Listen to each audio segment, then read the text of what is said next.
ফ্রিজে রাখতে হবে অবশ্যই।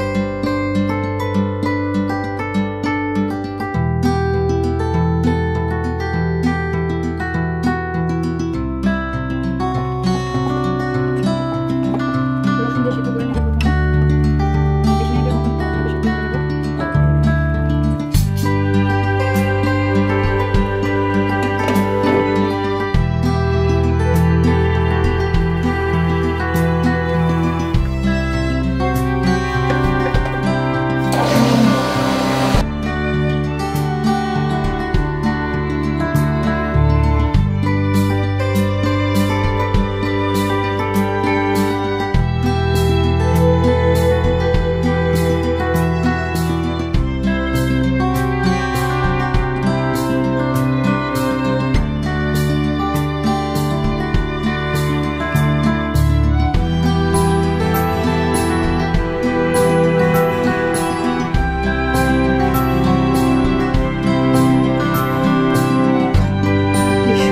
কালার আসছে মাশাআল্লাহ।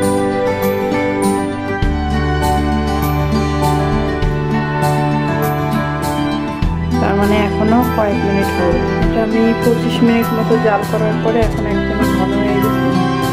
এখন আমি চুলা বন্ধ করে দেব, ঠান্ডা হওয়া পর্যন্ত অপেক্ষা করবো, তারপরে সংরক্ষণের জন্য কাঁচের জারে রাখবো।